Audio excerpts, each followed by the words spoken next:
Guys welcome back to our channel CSC concepts with Parineeta. Guys आज का जो वीडियो है वो बहुत ही इंपॉर्टेंट है बिकॉज कल जीटीयू के वेबसाइट पे 3 नए सर्कुलर आए हैं रजिस्ट्रेशन फॉर्म फिलअप को लेके। तो आप में से काफ़ी सारे स्टूडेंट्स का मुझे मैसेज आया था व्हाट्सएप ग्रुप में, इंस्टाग्राम में कि ये जो रजिस्ट्रेशन फॉर्म भरने को बोला जा रहा है, फीस भरने को बोला जा रहा है, वो किस किस के लिए है और वो कैसे करना है। तो guys I am making this video, इसमें ये तीनों सर्कुलर में एग्जैक्टली क्या है उसका पूरा एक ओवरव्यू मैं आपको दे दूंगी। ठीक है, डिटेल में देखते हैं। उसके पहले जो भी फाइनल ईयर स्टूडेंट के एग्ज़ाम होने वाले हैं, अभी थोड़े टाइम बाद, 1-2 हफ्ते बाद ही आप लोगों के एग्जाम्स है, तो जो आपका ऑनलाइन एमसीक्यू बेस्ड एग्जाम्स है उसके भी आप लोगों के बहुत सारे मैसेज आते हैं कि एमसीक्यू कहाँ से पढ़ना है। कुछ सब्जेक्ट ऐसे हैं जिसके मटेरियल कहीं पे भी नहीं मिल रहे हैं, तो बहुत सारे ऐसे सब्जेक्ट जिसके मटेरियल इजीली अवेलेबल नहीं है वो हमने अपने ऐप में अपलोड किया हुआ है। आपको वहाँ पे इंपॉर्टेंट एमसीक्यूज मिल जाएंगे। डिस्क्रिप्शन में मैंने लिंक दे दिया है गाइज, वो ऐप आप जाके डाउनलोड कर सकते हैं। सीएससी कॉन्सेप्ट्स नाम का ही ऐप है, आप वहाँ से डाउनलोड करके आपके एग्जाम के लिए जो इंपॉर्टेंट एमसीक्यू मटेरियल है वो आपको वहाँ से मिल जाएगा।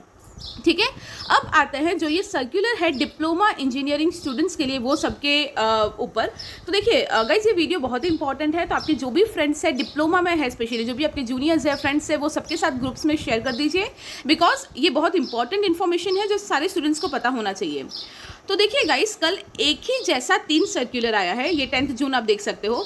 क्या है ये? Instruction for filling the registration form of merit based progression for summer 2021 examination diploma engineering sem 6 term extension regular students. तो देखिए एक ही जैसा 3 सर्कुलर है जो कि क्या बोल रहा है कि जो भी स्टूडेंट्स हैं जिनको मेरिट बेस्ड प्रोग्रेशन मिल गया है उनको कंपलसरी रजिस्ट्रेशन करना होगा और फीस भरना होगा। तो देखिए ये 3 किस किस का है। पहला जो है मैंने आपको जैसे बताया, पहला जो है वो आपको यहाँ पे दिख रहा है, diploma engineering sem 6 term extension regular students के लिए है और ब्रांच कोड भी यहाँ पे लिखा है, वो सारे ब्रांच कोड्स के लिए है। सेकंड अगर हम देख ले, सेकंड सर्कुलर जो है वो diploma engineering sem 6 regular students के लिए है, उनके भी ब्रांच कोड यहाँ पे लिखे हुए हैं, आपको जीटीयू सर्कुलर के उसमें मिल जाएगा। और ये थर्ड जो है वो अगेन रजिस्ट्रेशन फॉर्म फिलअप के लिए है, बट ये किसके लिए है? डिप्लोमा आर्किटेक्चर सेम 4 के रेगुलर स्टूडेंट्स के लिए है और diploma vocation DV sem 4 regular students के लिए है। ठीक है, तो ये मैंने ये बता दिया कि ये जो तीनों सर्कुलर है या ये अंदर जो इंस्ट्रक्शन अब हम डिटेल में देखने वाले हैं वो किस किस के लिए है। अब देखिएगा इस तीनों सर्कुलर जो है वो ऑलमोस्ट एक जैसे हैं, उसके अंदर इंस्ट्रक्शन जो है वो एक ही जैसे है कि आपको रजिस्ट्रेशन करना है और फीस भरना है। तो ये एक जो है मैं आपको डिटेल में बताती हूँ। उसके अलावा बाकी जो भी स्टूडेंट्स हैं डिप्लोमा के, सारे स्टूडेंट्स आप लोग अगर ये देख लेंगे आपको पूरा आइडिया आ जाएगा, फिर आप अपना सर्कुलर खोल के उसका डेट और वो चीज़ें देख लेना। ठीक है, तो देखिए हम लोग ये डिटेल में ये वाला एक मैं आपको समझा देती हूँ जो कि है registration form fill up merit based progression summer 2021 examination के लिए। कौन से स्टूडेंट्स के लिए? डिप्लोमा इंजीनियरिंग सेम 6 के जो रेगुलर स्टूडेंट है ये सारे ब्रांच कोड के, और सेम 4 के जो रेगुलर स्टूडेंट्स है ये सारे ब्रांच कोड्स के लिए, वो सबके लिए ये वाला सर्कुलर है। और जैसे मैंने बताया डिप्लोमा आर्किटेक्चर और बाकी जो स्टूडेंट्स को रजिस्ट्रेशन करना है उनके सर्कुलर में भी स्टेप्स ये सेम है, तो आप यहाँ से समझ लीजिए तो आपको चीज़ें ईजिली पता चल जाएगी। तो गाइस यहाँ पे टाइटल में जैसे आप लोगों को दिख रहा है, डिप्लोमा इंजीनियरिंग के सेम 4 और सेम 6 के जो स्टूडेंट्स हैं ये वाले सारे ब्रांच कोड्स के जो यहाँ पे मेंशन्ड है, ये सारे स्टूडेंट्स को आप लोगों को मेरिट बेस्ड प्रोग्रेशन ऑलरेडी मिल गया है, right. But merit based progression मिल गया है, बट उसके बाद भी ये जो रजिस्ट्रेशन फॉर्म यहाँ पे बोला है वो कंपलसरी आपको भरना है और कुछ फीस भरना है। ध्यान रखिए ये कंपलसरी सारे स्टूडेंट्स को करना है, वरना आपके रिजल्ट आने में या रिपोर्ट कार्ड में प्रॉब्लम हो सकती है। तो डेट्स देख लेते हैं सबसे पहले, फिर मैं आपको डिटेल में बताती हूँ। तो देखिए गाइस, ये जो डेट्स है ये बहुत इंपॉर्टेंट है आपके लिए। जो सेम 6 रेगुलर स्टूडेंट्स है, एक्चुअली दोनों का डेट सेम ही है, सेम 6 और सेम 4 स्टूडेंट्स के लिए इंस्टीट्यूट को जो डेट दिया गया है रिजेक्शन। अब रिजेक्शन किसके लिए वो अगेन ऊपर स्टेप्स में आपको डिटेल में बता दूंगी, बट यहाँ पे बस उतना समझ लीजिए कि इंस्टीट्यूट को अपने साइड से जो काम है वो कब तक करना है? 11 तारीख से 14 तारीख तक। ठीक है, 11 जून से 14 जून, मतलब आज से स्टार्ट हो गया है इंस्टीट्यूट का डेट। तो ये जो पहले के 4 दिन है ये इंस्टीट्यूट के लिए दिए गए हैं। उसके बाद आपके लिए कौन सी डेट इंपॉर्टेंट है? तो ये dates for filling the registration form and payment by students, तो वो डेट दिया गया है 15 तारीख से 23 तक, मतलब 15 जून से 23 जून, ये पूरा टाइम है आपके पास। काफ़ी टाइम दिया गया है, एक हफ्ता या उससे भी थोड़ा ज़्यादा। तो उतने टाइम, ये पूरा एक हफ्ते के अंदर आपको रजिस्ट्रेशन जो आपका फॉर्म है वो भर देना है और आपको फ़ी पेमेंट भी कर देनी है। अब ये फ़ी पेमेंट जो करना है वो कितना है? 100 रुपीज़, 100 रुपये आपको इसके लिए भरने हैं। ठीक है, तो ये डेट सबसे ज़्यादा इंपॉर्टेंट है जो सारे स्टूडेंट्स को पता होना चाहिए, 15 से 23 तारीख तक। अब देख लेते हैं क्या है ये एग्जैक्टली। तो गाइस पहले इंस्टीट्यूट का जो पोर्शन है ना वो आपको इतना ज़्यादा समझने की ज़रूरत नहीं है, बट ओवरऑल मैं बता देती हूँ कि देखिए यहाँ पे टेबल में आपको जैसे दिख रहा है, इंस्टीट्यूट को 4 दिन का टाइम दिया गया है और ऊपर क्या लिखा है, dates for rejection by institute.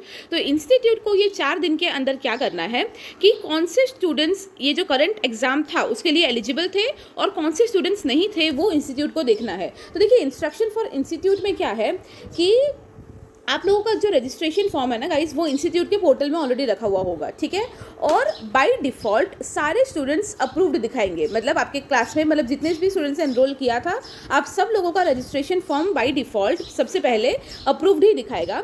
But institute को ये 4 दिन क्या करना है कि वो सारे स्टूडेंट्स की डिटेल्स चेक करनी है। क्या क्या चेक करेंगे वो लोग, सबसे पहले UFM मतलब अनफेयर मीन्स मतलब अगर ऐसा कोई केस हो जिसकी वजह से स्टूडेंट को एग्ज़ाम ना देने दिया जाए, ऐसे कोई केस के स्टूडेंट्स वहाँ पे है या नहीं।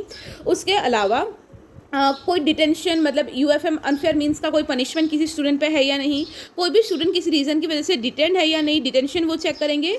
तो ये सारी चीज़ें चेक करके अगर जो भी स्टूडेंट्स ऐसे हो जिन पे UFM पनिशमेंट लग रहा हो या डिटेंशन लग रहा हो, उसका मतलब ये जो करंट सेमिस्टर है उसका एग्ज़ाम वो लोग नहीं दे पाएंगे।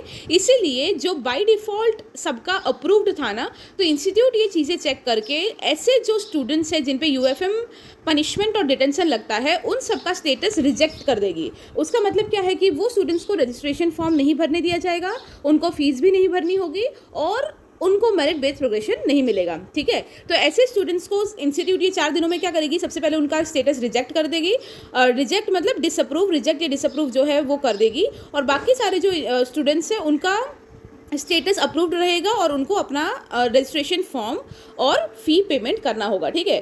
तो जी इंस्ट्रक्शन फॉर इंस्टीट्यूट में वही है कि इंस्टीट्यूट को पहले के 4 दिन में ये चीज़ें करनी होगी। और उसके अलावा जो सारे स्टूडेंट की डिटेल्स है, लाइक उनका एनरोलमेंट नंबर, नाम, सब्जेक्ट कोड, सब्जेक्ट नेम, ये सारी चीज़ें इंस्टीट्यूट चेक करेगी कि उसमें कोई गलती तो नहीं है, और अगर उनमें कोई गलती होगी तो भी इंस्टीट्यूट उस चीज़ को सुधार देगी, ठीक है। तो ये जो काम है ये 4 दिन के अंदर इंस्टीट्यूट करेगी।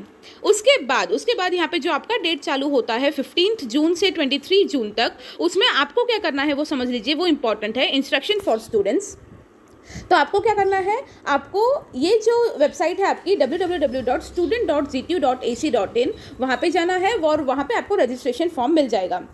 तो आपके ये वाले वेबसाइट में ही आपको जाके आपका रजिस्ट्रेशन फॉर्म फिलअप करना है और फ़ी पेमेंट करना है, ठीक है। ये आपको स्ट्रिक्टली ध्यान रखना है कि 15 से 23 तारीख के बीच ही आप जाके आपका रजिस्ट्रेशन फॉर्म और फ़ी पेमेंट दोनों कंप्लीट कर देगा। ये यहाँ पे लिखा हुआ है कि स्ट्रिक्टली इस डेट का ध्यान रखना पड़ेगा। मतलब हो सकता है कि 23 जून के बाद ये पोर्टल बिल्कुल बंद हो जाए, उसके बाद किसी को भी कोई रजिस्ट्रेशन ना करने दिया जाए। इसलिए मैं तो वही सजेस्ट करूँगी कि अगर 15 तारीख से ये लाइन्स खुल रहे हैं, रजिस्ट्रेशन फॉर्म खुल रहा है, तो 15, 16 या 17 मतलब पहले के 2-3 दिन में ही आप ट्राई करिए कि आपका रजिस्ट्रेशन फॉर्म और फ़ी पेमेंट दोनों हो जाए, ठीक है।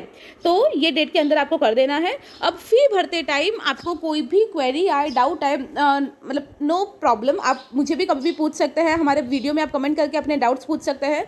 बट अगर उसके बाद भी आपका डाउट सॉल्व नहीं होता या कोई मेजर प्रॉब्लम आपको आ रही है रजिस्ट्रेशन फॉर्म भरने में, तो आपको यहाँ पे क्लियरली लिखा हुआ है कि आपका जो भी पेरेंट इंस्टीट्यूट है ना, उनको आपको इन्फॉर्म करना है। मतलब आपको GTU को मेल नहीं करना, बट आपका खुद का जो कॉलेज है वहाँ पे आपको मेल करना है, या आपके जो भी HOD है, फैकल्टीज़ है, उनको आपको बताना है कि ये चीज़ें प्रॉब्लम आ रही है, ठीक है। प्रॉब्लम अगर कोई प्रॉब्लम आए तो भी उनको बताना है। या फिर रजिस्ट्रेशन फॉर्म भरते टाइम जो डिटेल्स पहले से वहाँ पे होगी, मतलब आपका नाम होगा, एनरोलमेंट नंबर होगा, सब्जेक्ट कोड और वो सारी चीज़ें होंगी, अगर उन डिटेल्स में भी आपको लगता है कि कोई डिटेल आपकी गलत है तो आपको इमीडिएटली आपका जो पेरेंट इंस्टीट्यूट है उसको बताना होगा, ठीक है। तो अगर आपका नाम या कोई स्पेलिंग कुछ भी गलत है तो आपका इंस्टीट्यूट वहाँ से ठीक कर देगा। तो यहाँ पे ये मेन इंस्ट्रक्शंस थे, बाकी ज़्यादा कुछ नहीं था। आपको ये डेट ध्यान रखना है। और उसके अलावा गाइस यहाँ पे लिखा भी हुआ है, बट काफ़ी बार जब भी ऐसे ऑनलाइन पे करना होता है तब आप में से बहुत सारे स्टूडेंट्स का ये क्वेरी आता है कि ऑनलाइन पेमेंट में प्रॉब्लम हो गई है, हमारे 2 बार पैसे कट गए, 3 बार पैसे कट गए।